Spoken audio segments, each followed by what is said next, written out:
तो दोस्तों अगर आप एक 12th स्टैंडर्ड के स्टूडेंट है तो आपको मैं बता देना चाहता हूं कि 12th इंग्लिश का जो पेपर जितना आसान एक्चुअल में दिखता है उतना होता नहीं है, क्योंकि आपके सामने सबसे बड़ा चैलेंज जो होता है 12th स्टैंडर्ड के इंग्लिश पेपर में वो होता है आपका टाइम मैनेजमेंट।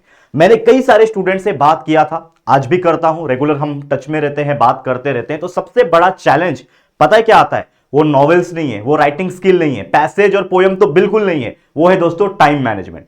अक्सर जो बच्चे बोलते हैं कि सर हमें आता तो सब है, हम करना तो सब चाहते हैं, लेकिन पता नहीं क्यों यार ये 3 घंटा ऐसे बीत जाता है, हमें बिल्कुल पता नहीं चलता और हमारा कुछ ना कुछ लास्ट का पार्ट रह जाता है, छूट जाता है, जिससे हमारे मार्क्स जो है वो उतने नहीं आ पाते। तो मैं आज वो तरीका बताने वाला हूं, एक ऐसा टाइम मैनेजमेंट वीडियो में लेकर आया हूं। अगर आप स्ट्रिक्टली उसको थोड़ा सा माइंड में डाल लेते हो, प्रैक्टिस कर लेते हो और अपने बोर्ड के पेपर में उसको फॉलो कर लेते हो, तो मैं एक गारंटी तो दूंगा कि आप अपना 3 घंटे के पेपर में पूरा का पूरा इंग्लिश का पेपर कंप्लीट कर पाओगे। और जब कर पाओगे ऑब्वियसली अच्छा लिखोगे, और जब अच्छा लिखोगे तो बट ऑब्वियसली आप लोग को अच्छे मार्क्स आपके इंग्लिश के पेपर में मिल जाएंगे। तो फटाफट से सभी लोग सबसे पहले इस चैनल पे जुड़ जाइए, इस चैनल को सब्सक्राइब करके रख लीजिए, क्योंकि इंग्लिश के लिए लगातार कई सारे वीडियो ऑलरेडी अपलोड कर चुका हूं, जिसमें बहुत सारे वीडियो सेक्शन में आप अभी रिसेंट में चेक करोगे तो आपको देखने मिलेगा, सारे वीडियोस वायरल हो रहे हैं, जरूर से आप लोग भी देखिएगा। और मैं चाहता हूं कि आप लोग को इसके अलावा और कौन से टॉपिक के ऊपर वीडियो चाहिए इंग्लिश के लिए, आप फटाफट से कमेंट कर देना। कमेंट सेक्शन में जो सबसे ज्यादा कमेंट आएगा उसके ऊपर वीडियो मेरा नेक्स्ट होगा। फटाफट से कमेंट कर देना और इस वीडियो को लाइक कर देना। एक छोटा सा लाइक का टारगेट दे रहा हूं दोस्तों, 1000 लाइक, और सभी दोस्तों तक शेयर कर देना जिनको भी इंग्लिश में डर लगता है और टाइम मैनेजमेंट नहीं हो पा रहा है। तो चलिए शुरुआत करते हैं। सबसे पहले आप जानते हो कि हमारा जो इंग्लिश का पेपर है वो होता है 3 आवर्स का। अब 3 आवर्स को मिनट में कन्वर्ट करेंगे तो 180 मिनट होते हैं, 60 मिनट 1 घंटे का, यानी 180 मिनट हो जाते हैं। ठीक है, अब 180 मिनट को कैसे हम टैकल करेंगे?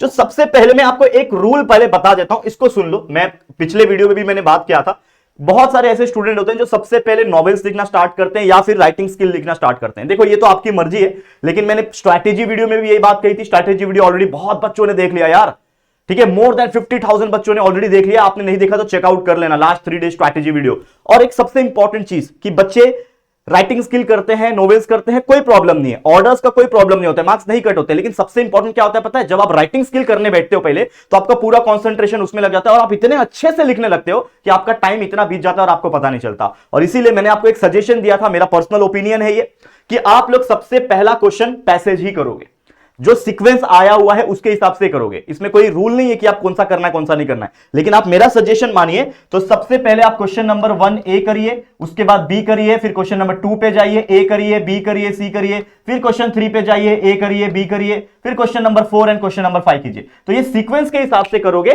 तो ऑटोमेटिकली वो चीजें जो है वो होती जाएगी। अब मैं आता हूं कि कौन से सेक्शन को, कौन से क्वेश्चन को एग्जैक्ट आप कितना टाइम दोगे आपके बोर्ड के पेपर में। और ये अगर फॉलो कर लेते हो, पूरा नापा हुआ है, पूरा हाथ से लिख के कैलकुलेट किया हुआ है बच्चा, और ये आपके साथ भी होगा। लेकिन एक मैं आपसे एक और सजेशन देना चाहता हूं कि थोड़ा हैंडराइटिंग पहले से ही फास्ट निकालना। तो उसके लिए जितना आप लिख के प्रैक्टिस कर सकते हो अभी से, अभी भी 2 दिन बचा है दोस्तों, प्रैक्टिस कर सकते हो ना। 10 तारीख जो आपका बोर्ड एग्जाम है, अभी भी 2 दिन 1.5 दिन बच गया है, इसमें थोड़ा बहुत हैंडराइटिंग का प्रैक्टिस कर लो तो डेफिनेटली और अच्छा इंप्रूवमेंट होगा। तो देखो सबसे पहला क्वेश्चन नंबर 1 ए, जो कि आपका सीन पैसेज आता है, 6 क्वेश्चन होते हैं, और ये 6 क्वेश्चन को पैसेज में से आंसर ढूंढ के लिखने में, साथ ही में इसमें डूअर्स डायरेक्टेड, वोकैबुलरी और पर्सनल रिस्पांस जैसे क्वेश्चंस होते हैं। तो इसको मैं आपको दे रहा हूं 20 मिनट्स, यानी ये आपका क्वेश्चन नंबर 1 ए जो सीन पैसेज का 6 क्वेश्चन आते हैं, इसको आपको 20 मिनट में एनी हाउ कंप्लीट करना है। ठीक है, अब मान लो कि कोई क्वेश्चन ऐसा है जिसमें आप अटक गए, वो आपको नहीं आ रहा, तो उसके लिए थोड़ा सा स्पेस छोड़ दो और आगे बढ़ो। अटक के रहना नहीं है। ये बच्चे गलती क्या करते हैं पता है? ये क्वेश्चन नहीं आ रहा है तो पीछे वाले को पूछेंगे भाई बताना, वो बोलेगा 2 मिनट रुक जा बताता हूं, वो लिख रहा है 2 मिनट रुक बताता हूं। आगे वाले को पूछेगा भाई वो मेरे को नहीं बता रहे, तू बता दे। वो बोलेगा भाई 5 मिनट रुक जा मैं तेरे को बता रहा हूं, और आप बैठे रहते हो चुपचाप ये इंतजार में कि या तो अगल बगल वाला आगे पीछे वाला मुझे बता देगा तो मैं वो आंसर लिख दूंगा। अरे भाई क्यों रुके हो दूसरे के चक्कर में, जब आपके टक्कर में कोई नहीं है? क्योंकि आपको अपने माइंड पे भरोसा होना चाहिए, किसी और के ऊपर नहीं। और वैसे भी रूल स्ट्रिक्ट हो गए, पता है ना, cheating point of view rules काफी स्ट्रिक्ट हो गए इस साल बोर्ड एग्जामिनेशन के लिए। तो आपको पहली बात तो किसी के लिए नहीं रुकना, आपका टाइम बहुत कीमती है, खासकर इंग्लिश जैसे पेपर में, और सिर्फ इंग्लिश के लिए नहीं सब पेपर में।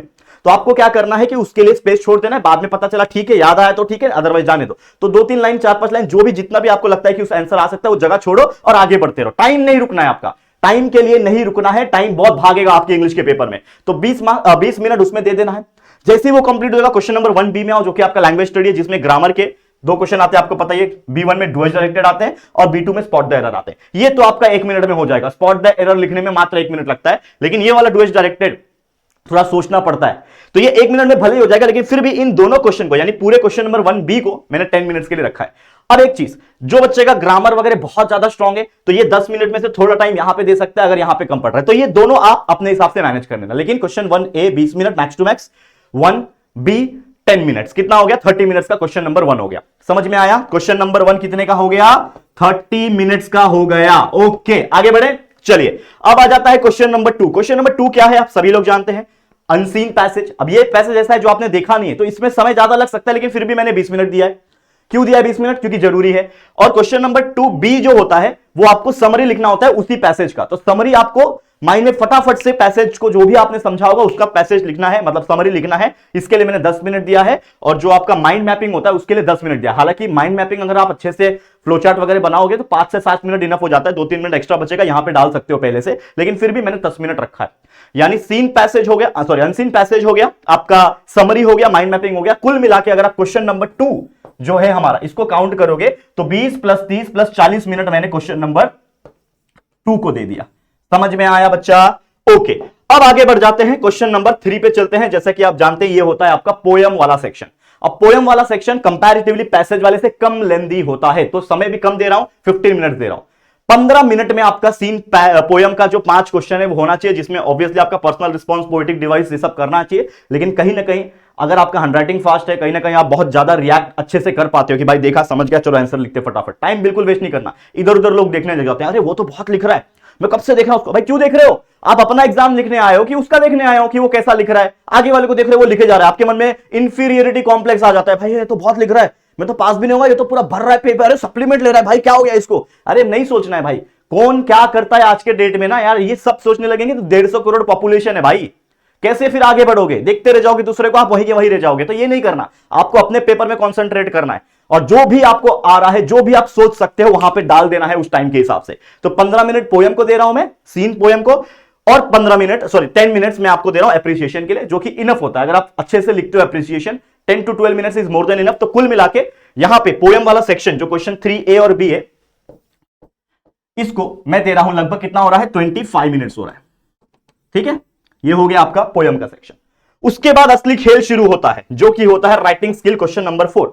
अब ये जो क्वेश्चन नंबर 4 है, इसमें तो आप लोग को बिल्कुल पॉज नहीं लेना है, क्योंकि ये ऐसा क्वेश्चन है जिसमें आपको कुछ सोचना नहीं है, बस आपके माइंड में चीजें आती रहेगी, इमेजिनेशन पॉइंट ऑफ व्यू, और आपको लिखते जाना। आपका पेन रुकना नहीं चाहिए, और पेन रुक गया मतलब आपका टाइम की कमी हो जाएगी, ये याद रखना इंग्लिश के पेपर में। क्वेश्चन नंबर 1 है drafting virtual message, group discussion कर लो, स्टेटमेंट ऑफ पर्पस। मैंने आपको बताया था एक सजेशन के तौर पे कि वर्चुअल मैसेज कर लेना, छोटा एंड सिंपल होता है। ईमेल रिपोर्ट राइटिंग, इंटरव्यू में मैंने बताया था ईमेल कर लेना, छोटा होता है और ये फॉर्मेट बहुत ईजी होता है। Speech comparing expansion of idea में या तो आप स्पीच कर लेना या तो एक्सपेंशन ऑफ आइडिया, जो आपको अच्छा लगे। और रिव्यू ब्लॉग अपील में रिव्यू, अगर मूवी वाला आता है तो यार सोने पे सुहागा, बहुत फेवरेट मूवी आपने बहुत सारी देखी होगी, वो रिसेंट वाली मूवी लिख देना उसके बारे में। तो मैंने हर चारों राइटिंग स्किल को, हर राइटिंग स्किल को मैंने 10 मिनट्स दे रखा है, और 10 मिनट मैं बोलूं ना इनफ होता है।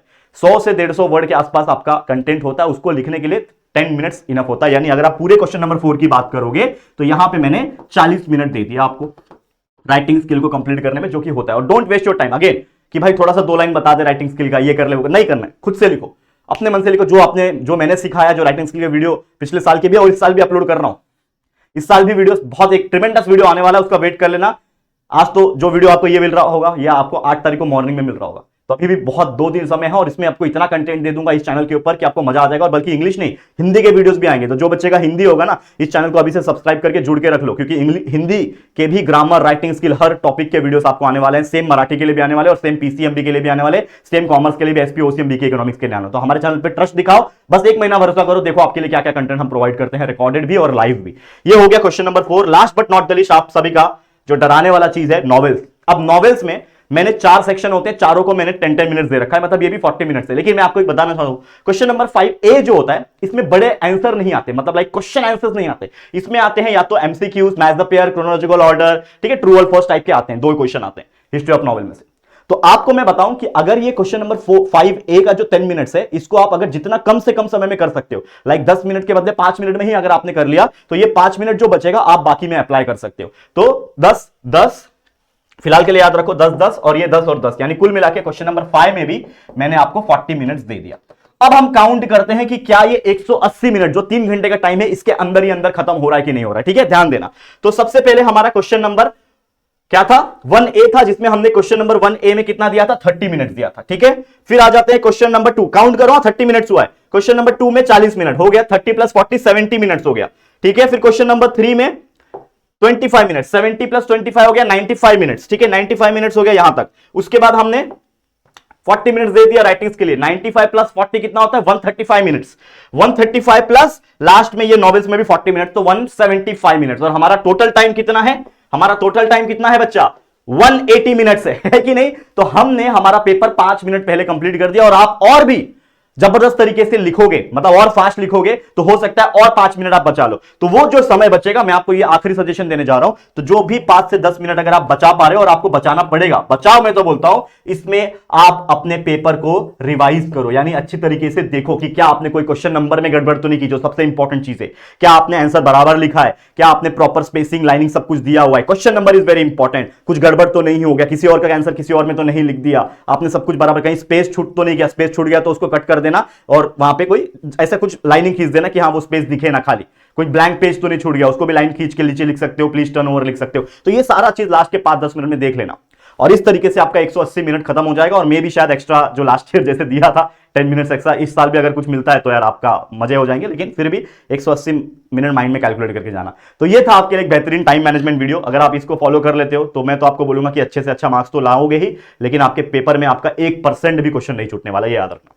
तो ऑल द वेरी बेस्ट बोलना चाहूंगा इसी की तरफ से, मेरी तरफ से आप सभी के लिए। बस ऐसे ही मन लगा के पढ़ते रहो। इतने सारे वीडियो ऑलरेडी जा चुके हैं, लेकिन ये जो 2 दिन बचा है इसमें भी कंटिन्यूस वीडियो इंग्लिश के लिए आ रहे होंगे, बहुत सारे टॉपिक्स पे, चाहे वो राइटिंग स्किल हो, नॉवेल्स हो, या फिर और भी पैसेज वगैरह के ऊपर हो, अप्रिसिएशन हो, तो सारी चीजें आपको मिलेगी। बस हमारे चैनल पे बने रहो, प्यार दिखाते रहो, जितना हो सके अपने सभी 12वीं के फ्रेंड्स के साथ शेयर करते रहो। All the very best. Video पसंद आए तो प्लीज दिल से वीडियो को लाइक करना, अच्छा कमेंट करना, और जितना हो सके इस वीडियो को शेयर करना अपने सभी दोस्तों के साथ। और पहली बार चैनल पे आए हो, अभी तक चैनल को सब्सक्राइब नहीं किया है, तो प्लीज चैनल को सब्सक्राइब कर लो, बेल आइकन को ऑल पे सेट कर लो, ताकि नोटिफिकेशन आपको मिलती रहेगी। ठीक है फ्रेंड्स, तो चलो जल्दी मुलाकात होगी आपके साथ किसी और नए वीडियो में। तब तक के लिए thank you and good bye.